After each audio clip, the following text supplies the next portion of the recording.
Car been sitting up now for 2 weeks. That's how we do holding the windows up, man. Come on. I wonder does it start? Oh, there's a Ford keys in the ground.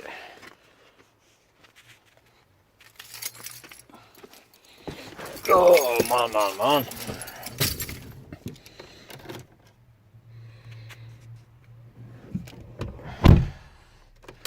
No started in 2 weeks.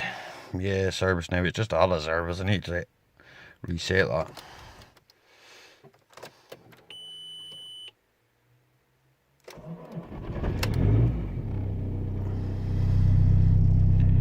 Exhaust burst just close to manifold, but to be fair, this car's no started in 2 weeks, and you've seen how quick it starts. So she's running cold at the moment.